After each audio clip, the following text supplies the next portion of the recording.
Ever since my son was little, he's now 20, he has had some very odd experiences. When he was just a baby, he often smiled and cooed at things that no one could see, but at first I just thought he's a baby and who knows what he's really entertained by. But as he got older, he started talking to someone in his room and playing with them.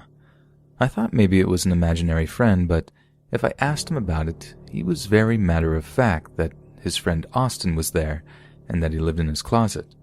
He even told me what he looked like. Again, I just thought he had a great imagination. He was around 3 at this time. Then one night, in the middle of the night, all of my son's electronic toys started going off in his toy box while everyone was asleep.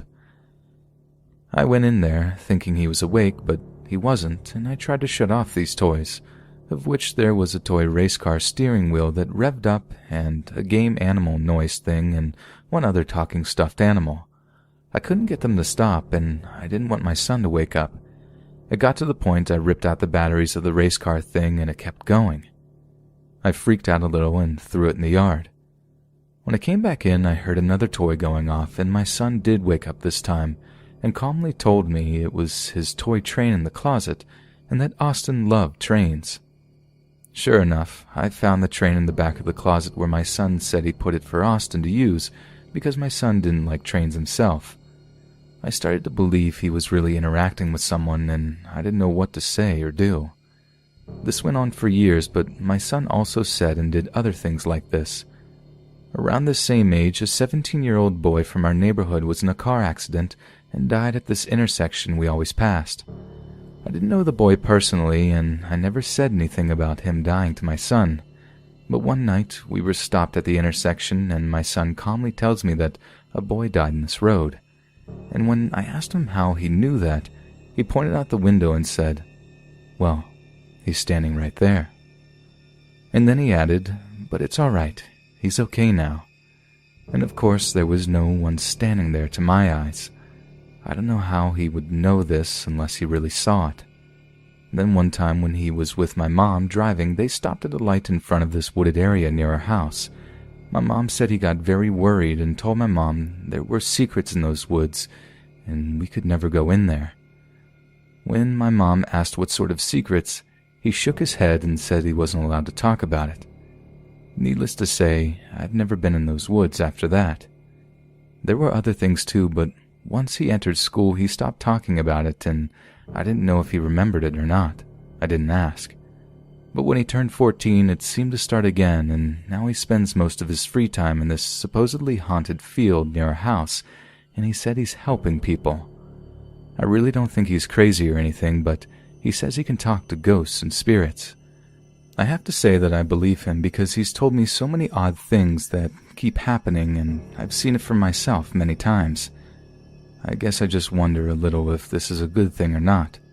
Should he be doing this? It's so interesting, but I don't know what to think. I don't want him getting in over his head with this stuff.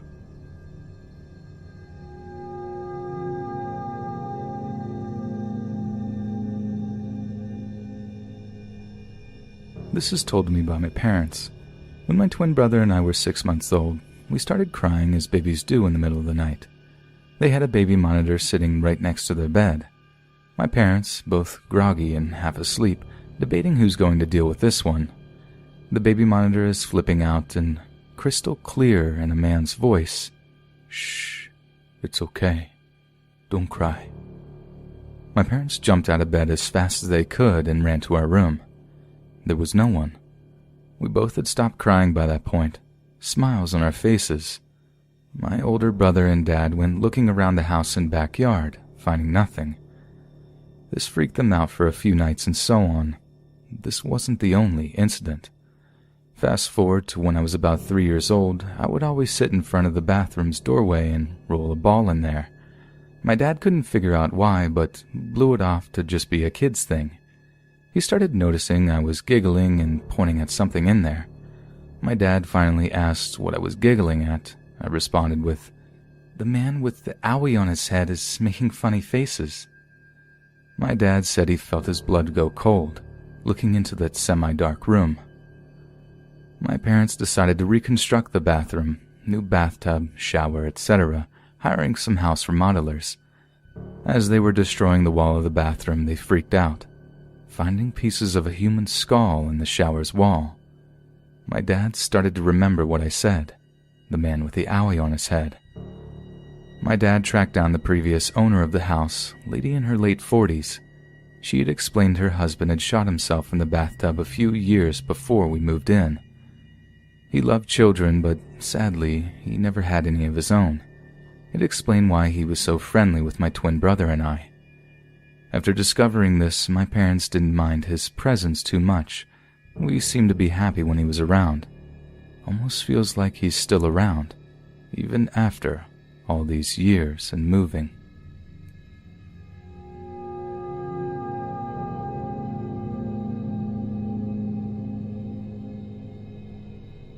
My kitchen has 2 entry points, one that leads to the dining room, which leads to the living room and the front door. The other leads to my hallway, where to the left is a closet in the dining room. To the right is the bedrooms, bathroom, washroom, and another closet. My daughter, 6 at the time, my nieces, 4 and 3, were chasing each other as I was making dinner and talking to my wife and cousin. Then my niece, the youngest one, stopped dead in the kitchen and stared into the hallway and started crying. Not like, oh, they left me out of the game crying. More like, what is going on, wailing. She isn't looking at anyone in the kitchen, but staring straight ahead and walking forward. Like you can see she doesn't want to go wherever she is going, but she can't stop moving her legs. I look at her and try to get her attention. Her mother is calling her back to her towards the dining room, yet she ignored us and kept on slowly marching towards the hall.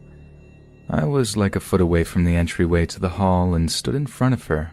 I tried to stop her, but she kept walking and crying, all the while looking up at the ceiling. I just said whatever. I grabbed her and carried her into the living room and held her. As soon as I picked her up, she snapped out of it. She looked at me and realized where she was, but she was still crying. I asked her what happened, what she saw, what she heard. My daughter, who was still running around the house during the commotion, said, "Oh, she probably just saw the Spider-Man." I asked her to repeat herself and who the Spider-Man was.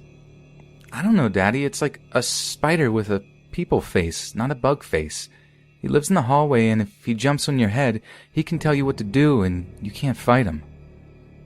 This was about 2 years ago, and while we may have had some strange things happen since then, nothing was as terrifying as my daughter telling me with full confidence that there was a malevolent entity in our home, and she had been seeing it for years.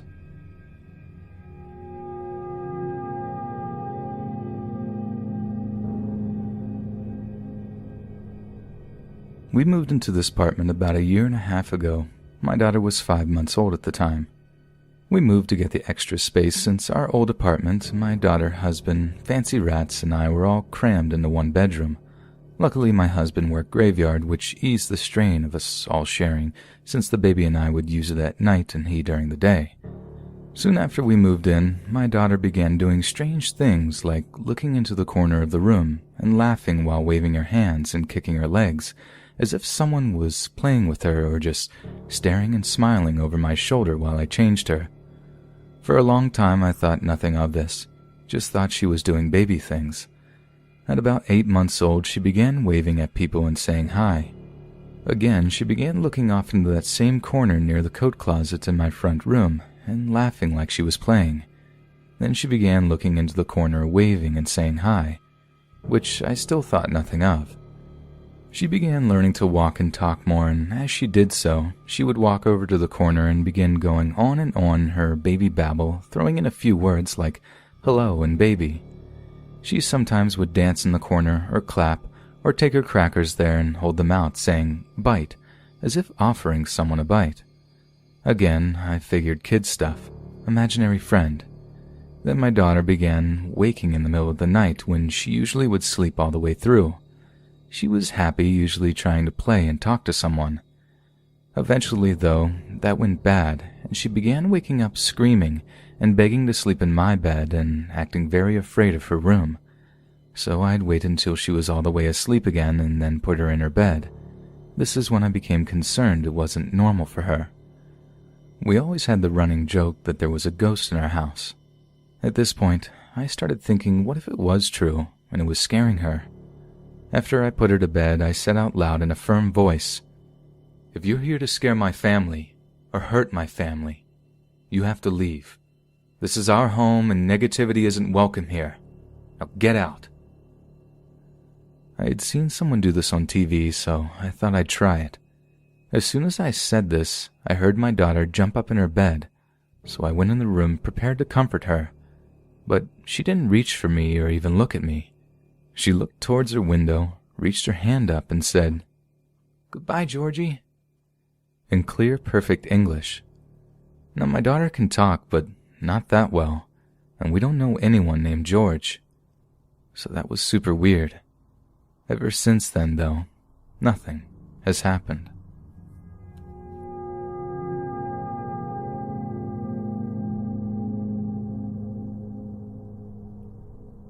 Back in 2008, I was a student planning on going to university and needed some extracurricular stuff I could put on my entry applications. As most UK students know, one of the best to have on there is the Duke of Edinburgh Award. As part of this award, you have to embark on an orienteering expedition. Basically, a long trek through woodland and rural villages, following nothing but a map and compass, no GPS allowed. It's a teamwork experience, and you camp and overcome hurdles together. I was out of shape at the time, and so my uncle volunteered to take me out to the middle of nowhere to get some idea of what orienteering was.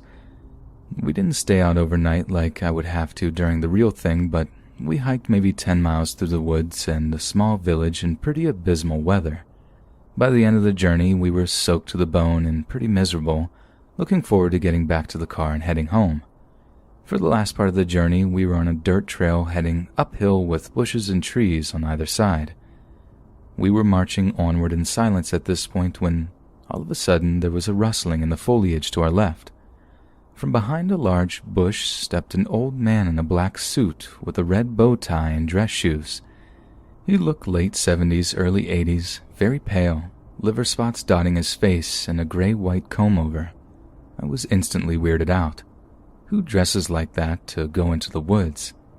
The instant thought seeing a guy his age out there in those clothes, in those weather conditions, was, this guy has lost his marbles. There was something else that took me an extra moment to notice, though, that puzzled me. The guy was bone dry, didn't even have mud on his shoes. We stopped in our tracks and just stared at the man for a moment, who appeared to be frozen and shocked at seeing us. My uncle made the first move, taking a step towards him, asking him if he was all right. The man continued to stare for a moment, not moving even a twitch, then became suddenly very animated. It was like he suddenly snapped out of a trance.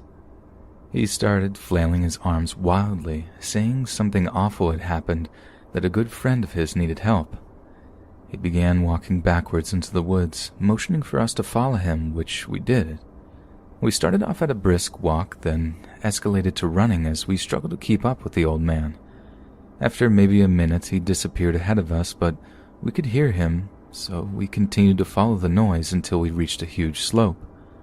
We stopped at the edge and looked down to see the old man standing at the bottom, motioning us, pleading with us to follow him. I remember looking down, and the slope was probably at a 40-degree angle, spanned for perhaps 50 feet or more and slick with mud. It looked like an accident waiting to happen, especially given that there were no shrubs or roots to hold on to or anything.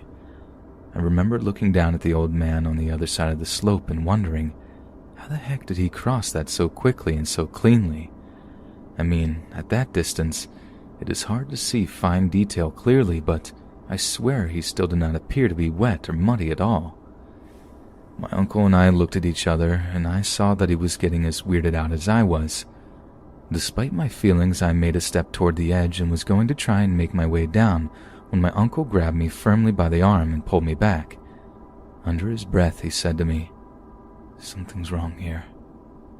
We took a few steps back from the edge at this point, and the old man at the bottom started getting irate. He began pleading with us again to come down the slope, telling us he needed our help.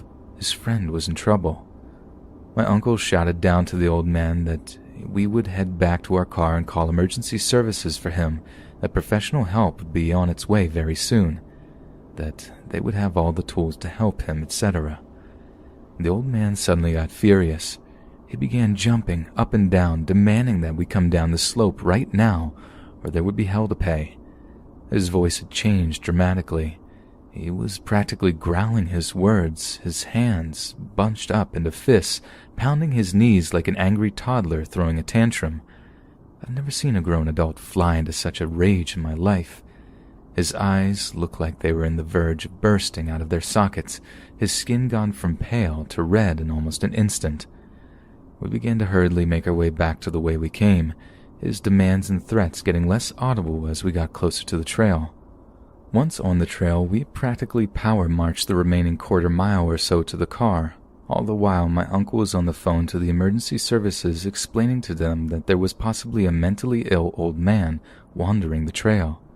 We were ordered to get to our car and await the police so we could show them where we had encountered him.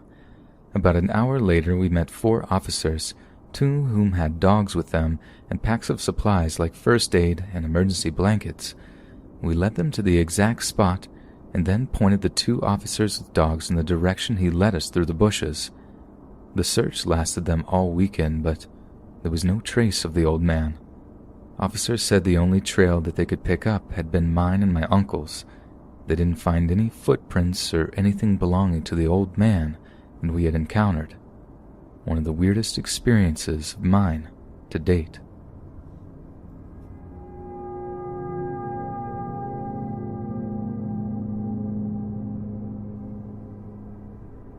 When I was 6 and right after my mom got remarried, my sister and I went from living with our dad to living with my mom, stepdad, and brother.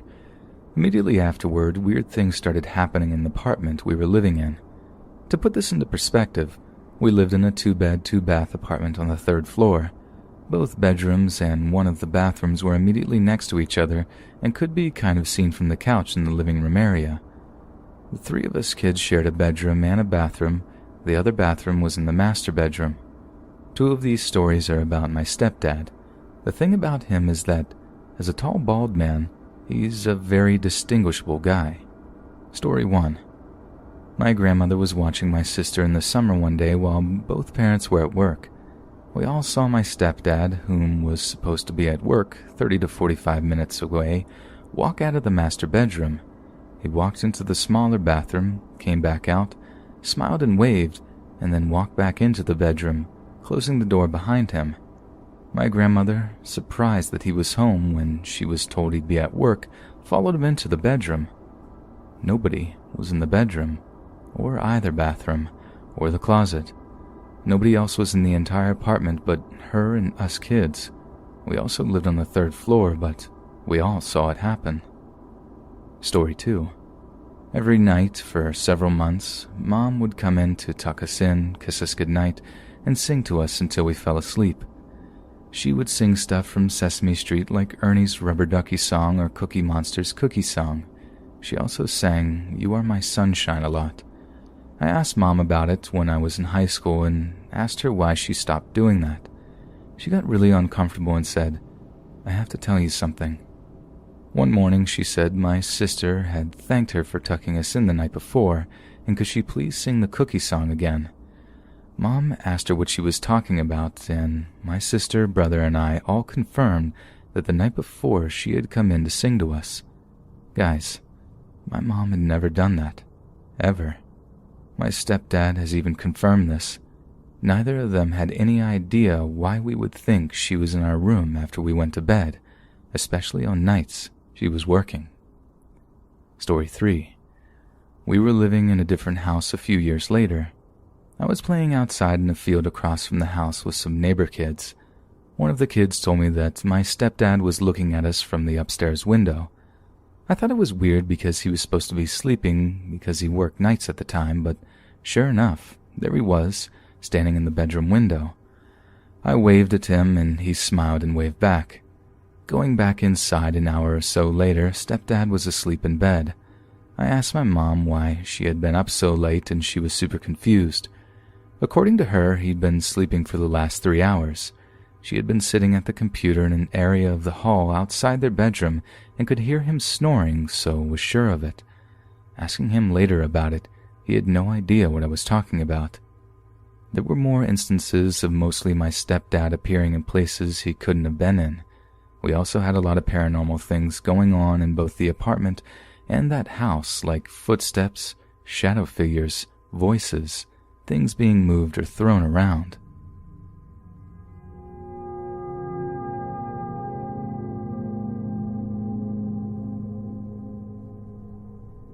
I never really believed in the supernatural or paranormal, but 4 years ago something happened where my body would be in pain all the time. This led me to go to the doctors, and all the tests would come back fine, and no medicine would work. This leads me to a very dark time in my life. The pain made me think of such negative and destructive thoughts about myself. I would say things like I am a nobody, I hate myself. I would think of all the ways I wanted to end myself. Terrible things, things I never thought of before chronic pain came into my life out of nowhere. My mind was the definition of demonic. I was in a very low vibration, nothing to look forward to but my death, counting down my days being bedridden. I was just overwhelmed in the flames of negativity. I was not monitoring my thoughts or trying to make a difference. I felt like I was in chains and there was no way of getting out. One day earlier, a healer came into my life. He used his energy to help his patients to loosen up muscles, knots, and help get out emotional blockages and demonic entities. I never met anyone as strong as him. He would show me his talent by doing things such as asking me to put my fist into his stomach and push hard as I can, and then he would breathe deeply and he would push me, a 230-pound man, back at full force, almost knocking me over. I watched him beat an arm wrestling champion and competitor, take out lit candles just by using a motion of his arm, and a lot of other strange things. When I saw him for a session, I was very low. I never felt like myself. There was a dark void in my heart. The session started and he was working on my left shoulder. I started getting mad for no reason. I didn't want to be touched. My teacher knew what was going on, but he continued. He started working on me more and he pressed his elbow into my shoulder and I let something out of my mouth. I looked towards the ceiling and kind of made a puking noise for 10 seconds. After that 10 seconds, I felt a lot lighter. He told me by thinking negative all the time, dark energies can attach themselves to you because you are a host feeding these dark energies, and it could not be just one attachment but multiple. All of a sudden, after my shoulder released, my left calf started tightening up. He told me to turn over, and as he lay his hand on my calf, I just started laughing. It was a high-pitched laugh. I was hysterical. I cannot control my laughter. Just pure demonic is all I know how to describe it as. I could only witness what was going on with no control over this evil laughter. As my teacher worked on me, I can feel behind the mask of fear of this entity was pain and sorrow. It and I started weeping behind my voice. My calf was getting looser and looser. The laughter died down and my calf was back to normal. I tried to replicate the laugh after, and it was impossible. He explained to me it's kind of like those block games, where you have to put the circle in the circle block, square into square. When you are thinking negative all the time like I was, dark energies and entities can attach themselves to you, because when you are a high vibration and have a positive life, you can look at yourself as a triangle and a square won't be able to penetrate through your triangle. But when you are thinking negative and depressed like I was all the time, you become the perfect shape for those entities to feed off of. They see you nothing more than food and a host and a meat block. They changed me forever. I was very skeptical about all of this, but there is no denying there is more to this world than meets the eye.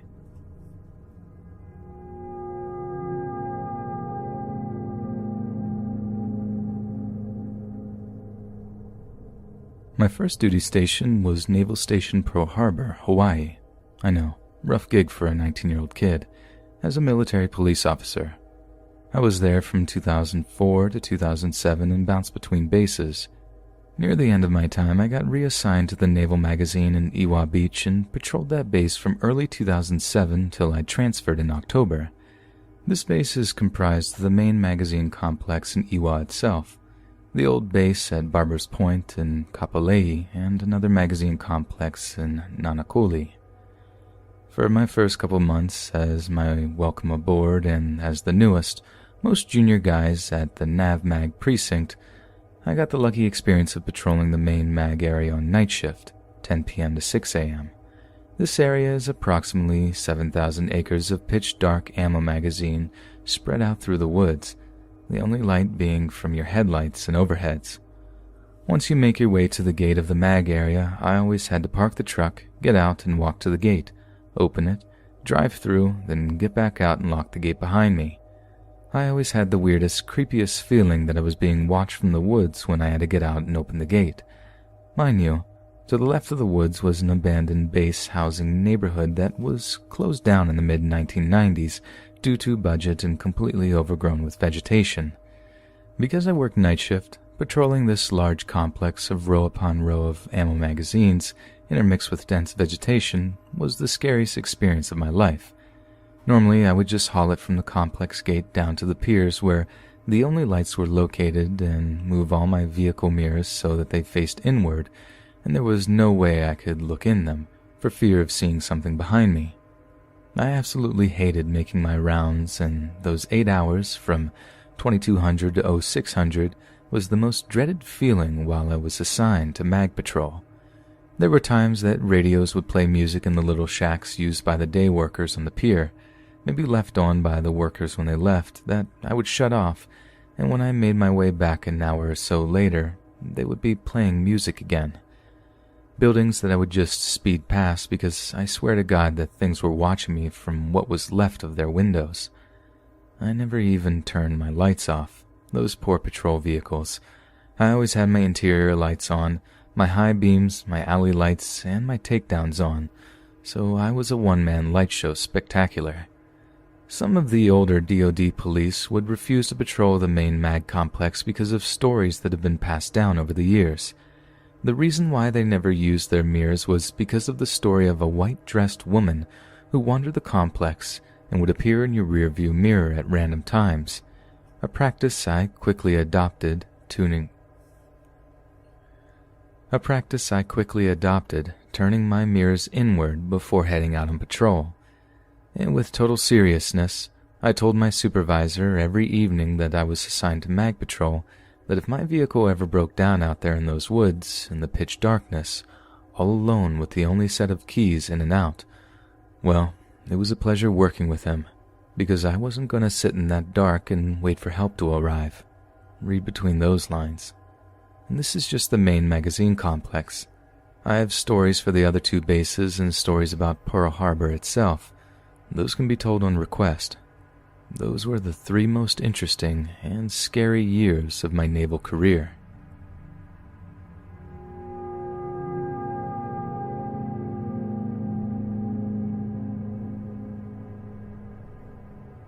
I was probably about 16 when the story takes place. My girlfriend at the time and I were driving back from a party on a very long 2-lane highway in Tennessee. It was pretty late and there was no one else on the road. The most distinct characteristic of this road, and it will come into play later, is that there was no tree line on either side of the road, just flat fields as far as you could see, lit up only by the moon. I looked over at my girlfriend in the passenger seat and she was falling asleep. I grabbed her hand, she looked at me and then the road and screamed, "Watch out!" I looked up from her just in time to see a man standing in the middle of the lane with his expressionless face. I tried to swerve to miss him at the last minute, but my car hit him on the driver's side door. I immediately looked over at my girlfriend to make sure she was all right, but she was pale and her heart was racing, naturally. I got out of the car and told her to wait there so I could go and check on the guy, who I was sure dead at the speed we were going. When I got out of the car and started to look around, I was so confused. There was no body on the road. My first thought was that we hit him so hard he had been knocked into the fields. When I turned back to the car to ask my girlfriend if she had seen where he went, I noticed that there was no damage to my car. There was no dent in the door, no blood on the roof, nothing. That's when I started to get freaked out. I was so sure I had hit and hurt somebody badly that I called the police. The police came to the scene and started scanning the area. They asked my girlfriend and I if we had been drinking or doing any drugs, which we had not. We passed their sobriety tests and answered all their questions, which seemingly took forever. They told us that they were going to be scouring the area in a 5-mile radius for the man we hit, as well as looking in the hospitals in a 20-mile radius for anyone coming in with wounds consistent with being hit by a car. Because there was nothing else that we could do, they sent us home. I called my parents and let them know what happened, and since my girlfriend lived about 45 minutes from my house, they said to just stay at her house instead of driving all the way home with how shaken up I was. After driving down the road for about a mile or so, I noticed a wooden cross with a name on it and flowers at the base. I didn't really think much of it on the way home. I just wanted to get out of the car and get sleep. But the next day I remembered it and started thinking. I've had multiple experiences with the paranormal in my life that came before this, so I started thinking within that box. This was the day of dial-up internet, so it was a long and slow process, but I started researching any accidents on that road. It took about 2 hours, but I came across a story of a young man that died on that same road almost 3 years earlier to the day. But the thing that stood out the most was that he wasn't driving. He was walking down the road in the middle of the night and was hit by a car, instantly passing. The only thing that was available on the page as a hyperlink was the man's name. There was something that was almost physically holding me back from clicking the link, but I had to know. The link took you to an obituary of the man, including a picture. I flipped the desk chair over and tried to get as far away from the computer screen as I could, because there on the screen was a picture of the man that I had seen on the road. I was completely floored. I thought there had to be another explanation, because this happened to both my girlfriend and me. I know that things have happened to me in the past, but I wasn't sure about her. So the only way to know for sure if I was seeing things was to take the picture to her, which I did the next day. I thought for sure I would show her the picture and she would have no clue who the guy was. But when I showed her the picture, she said, "Oh my God, that's him. Did they find him? Is he okay?" My heart almost stopped altogether. I told her to turn the page over and read the article. As she did, I could literally see her face get paler. She was so confused at first, but then it started to hit her. We had seen the young man's ghost walking the same street where he had died nearly 3 years earlier. Hey friends, thanks for listening. Be sure to subscribe and click that notification bell to be alerted of all future narrations.